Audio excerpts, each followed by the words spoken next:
कई दफ़े मुझे कई सेठियों के फ़ोन आ जाते हैं भूले भट के। मैं नहीं जानता हूँ सेठियों को, लेकिन वो आ जाते हैं, वो कहते हैं हम बोल रहे हैं, हमने आपका प्रवचन सुना है, बहुत बढ़िया, अच्छा बताते हो आप। ठीक है अच्छा आप मुझे जानते हो मैं कौन हूँ? नहीं मैं तो नहीं जानता, मैं फला का अध्यक्ष हूँ, फला का सेठ हूँ।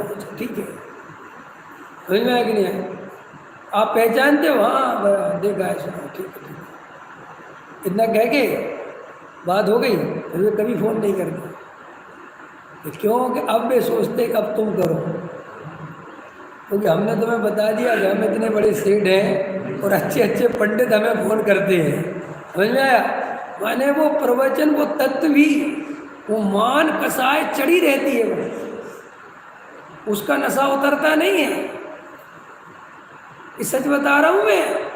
अंदर लोगों के ये रुपए पैसे का ऐसा अहंकार चढ़ता है कि वे धर्म भी रुपए पैसे से खरीदना चाहते हैं। हाँ, तो ये मैं क्यों समझा रहा था कि पुण्य का उदय जीव को बहुत भ्रमित करता है। जिसके पास जो है ना पुण्य का उदय, तो ये पाप के उदय में धर्म समझ में आना बहुत सरल है, लेकिन पुण्य के उदय में तो वो अंदर प्रवेश ही नहीं करता, क्योंकि वो पुण्य के उदय की गांठ अंतरंग में ऐसी बन जाती है कि मेरे तो सब कुछ बढ़िया चल रहा है। अभी देखो अपन को बीमारी आ जाए ना, यही प्रवचन 10 गुना अच्छा लगने लगे, यही प्रवचन, यही सब, आपको ऐसा लगेगा ये सच्ची कह रहे, आप जय सारभूत है। अभी आपके कोई मुसीबत आ जाए, आपकी पत्नी मर जाए, आपका बेटा मर जाए, कोई ऐसा स्थिति खराब हो जाए, आपको तक इतना सारभूत लगने लगेगा, ऐसा लगेगा सही कहते थे पंडित साहब, कोई दम नहीं है। लेकिन वो जब तक अनुकूल परिणमन चल रहा है तब तक उसमें दम दिखाई देती है। ये खतरनाक मामला है। इसलिए एक दार्शनिक हुआ लाओ से, वो तो ये कहता है कि हे भगवान, कभी भी मेरा पुण्य का उदय नहीं रहना चाहिए, पाप का उदय बना रहना चाहिए।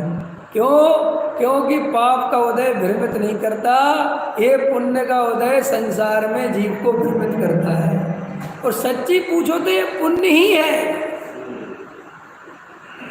जो हमें संसार में जब निकलने का मार्ग मिलना होता है, मुक्ति का मार्ग हमारे हाथ में आ रहा होता है, तब ये पुण्य ही है जो हमें भ्रमित करके वापस संसार की तरफ मोड़ देता है।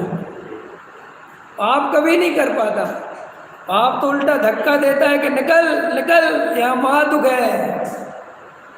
लेकिन ये पुण्य का उदय, उस शहद की एक बूंद उसको मजबूर कर देती है कि मत जा, यहाँ सुख है।